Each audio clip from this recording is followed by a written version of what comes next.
Hey y'all, it's me Tiffany and welcome back to my channel.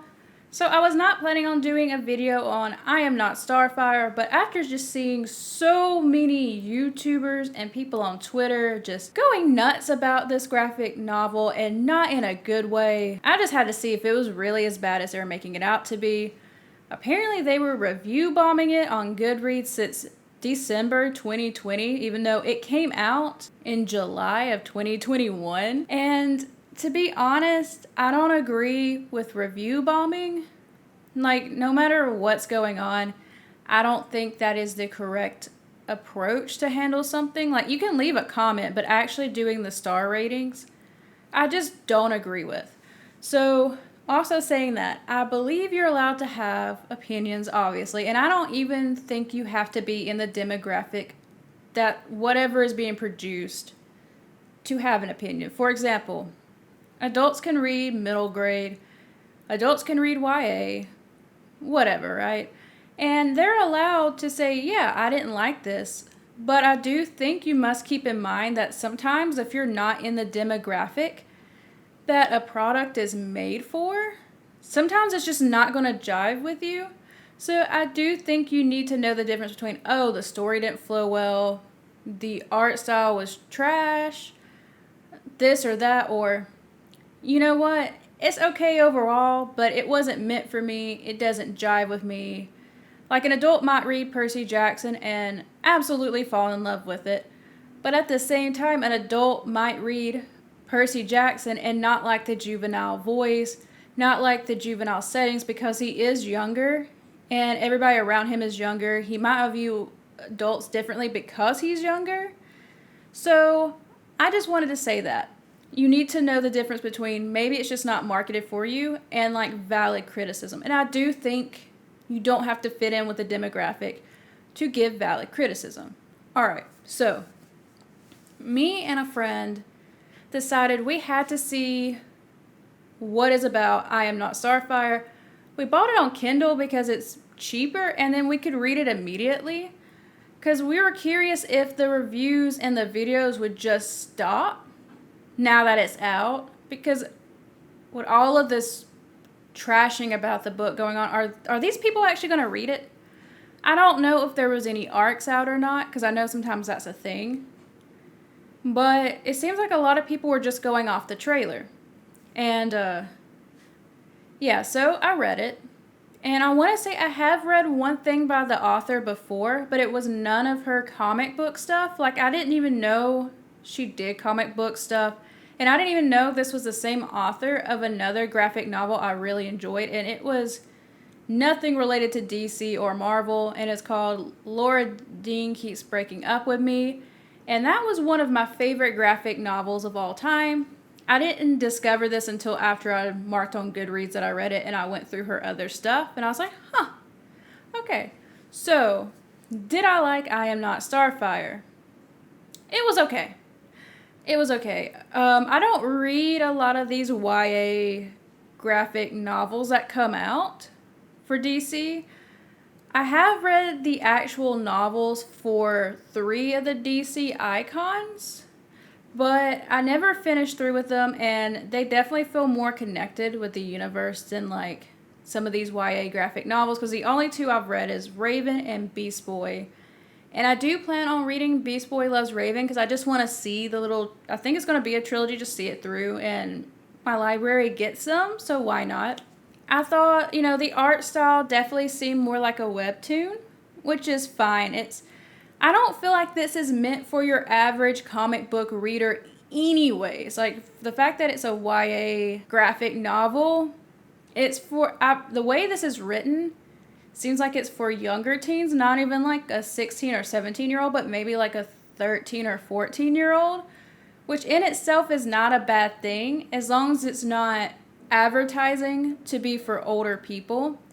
And this is a more coming to age story, and while like the Teen Titans make brief appearances in there, it's going through, and I know Starfire and Nightwing have a kid, but I guess it is an author insert. I don't know if that was the choice of the author or the artist or DC, but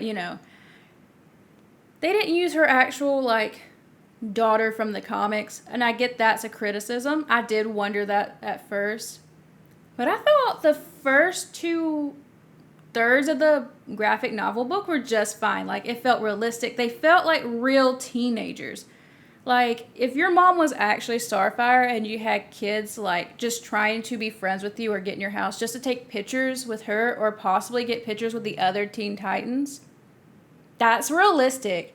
And I'm sure that happens to other celebrity kids. Like, and I'm sure they would be like, yo, I like your mom's tits. Because Starfire, and it even mentions Starfire wears very scandalous outfits. I think that's realistic.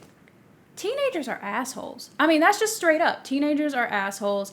And people were mad that, some reason I kept seeing comments about leg hair. I think they're freckles. And even if she had leg hair, does that really matter in the grand scheme of things? And I think she looks alternative because she's rebelling. Like, hell, even when I was like 13 and 14, I did the emo goth thing. A lot of people did. A lot of people try to be the opposite of their parents, right? And she's like a hero, look nice, all that, and she just a lonely outcast, which she probably honestly can't trust a lot of people, because even in the graphic novel, somebody uses her to take a selfie with the Titans. So I don't think she's wrong in not trusting people. And, she has one friend. And that might lead more into the stereotypical emo, goth kid, whatever. As someone who actually grew up as a teenager who was in that subculture, and I still, like some of the music and stuff, that's realistic, and teenagers are just assholes. So, yeah, if you don't like the webtoon style of drawing, I can see why, and that is fine. But I think they did it this way to make it different than, like, your average comic book, to make the divide even bigger. I do not believe they are publishing this to save comics, because the comic industry is doing bad. Manga's on the rise, but the comic book industry's been doing bad for a while, and especially with the lockdown happening and stuff, comic sales have definitely gone up. Anime does really well, and I'm sure that helps sell manga. I don't know the logistics of all that stuff, right? And her being gay wasn't really, like, forced. Like, people were talking about, like, leftist gay agenda and stuff. I'm guessing she's already out, because she doesn't have to explain herself to anybody, and, like, she just goes on a date with a girl and stuff. So I'm assuming she's already out. And sometimes that's refreshing to see a character that's already out and comfortable with her sexuality. I really do like coming out stories, and I do love, like, the stories of people exploring things. But sometimes it's nice to go ahead and go past that step. And I think that helped in the story. The critiques that I really do have is I thought the last third of the graphic novel was entirely too rushed and came out of nowhere. So I'm going to do some spoilers for the ending, okay? Which I'm assuming most people aren't going to read this anyways, but I'm going to give this warning. So Blackfire just kind of comes down and tries to kidnap her because they're worried about, like, the throne or whatever, being Starfire's daughter and possibly taking power back. And at this time, like, our main character does not have powers, and out of nowhere, and I know in mangas and sometimes in comic books, something stressful will just cause the powers to appear, and so that's not my biggest complaint. But with everything that happened in this last third, it was kind of annoying that, boom, she magically has powers, and she was just strong enough to beat somebody that Starfire could not beat. If there was foreshadowing, it was very light foreshadowing that, like, something like this was going to happen. And if there was any foreshadowing, I bet it was like the page before. Like, that was not done well. The ending was rushed. There was a lot of storylines just, like, left open. Everything's just like a fairy tale ending, like, instead of working through baby learning powers and stuff, which she does do training. She does do training at the end of the book. But it's just like, oh, can I have your autograph instead of Starfire's? And, like, she was feeling insecure about being a superhero's daughter, and out of nowhere, she just magically gets powers, magically stronger than Starfire. He could beat somebody that Starfire can't, and then people want her autograph. And then, like, things worked out with the girlfriend that basically just used her to get a selfie. And everything's just all happy-go-lucky. I don't like that. I don't mind a happy ending. Don't get me wrong. I don't mind a happy ending. But it was just like all this slice of life stuff. Action end. And like everything should kind of go like down, like in storytelling. And this felt like instead of, I know that's a very bad way to possibly describe it, but that's the only way I know how to describe it. And I'm not a fan of super rushed endings in most cases. I don't think a lot of people are. But the ending just felt too rushed and too, like, happy-go-lucky, which, I mean, her life wasn't the worst thing on the planet, but at the same time, it didn't flow well. So, as I said earlier, I did read this at the same time as, like, a friend. Like, we were talking, like, over text messages or whatever about this. And he's a high school teacher, and he thought, like, that the teenagers felt like real teenagers. I'm not a high school teacher. I've just been, like, in high school. You know, and he had a lot of the same criticisms that I had and stuff, except for he thought Starfire was perceived as a bad parent. And, I mean, it's in a teenager's point of view, and she don't really talk to her mom either. Like, she don't talk to her mom about being insecure or, like, who her father was or any of these little bitty issues, which it's hard to do. Even as an adult, sometimes it's hard to talk about how you're feeling about stuff, especially when the other person really can't control how things are going on, but it's kind of their fault at the same time, you know? But I think it was just like that typical teen point of view, like, oh, all parents are annoying kind of thing, instead of her actually being a bad parent. But yeah, so we don't know who the dad is, but the black hair and stuff was from her, like, dyeing her hair, you know? And I think the fact that she is traditionally not what society would deem attractive actually works really well. I don't think the character model is ugly. I don't mind that she's plus size. I don't mind that she's alternative. Obviously, I don't mind that she's freckly. I can't judge on the freckles, but I think it works because, you know, Starfire, like, dresses scandalous and she's just, like, super sexy or whatever.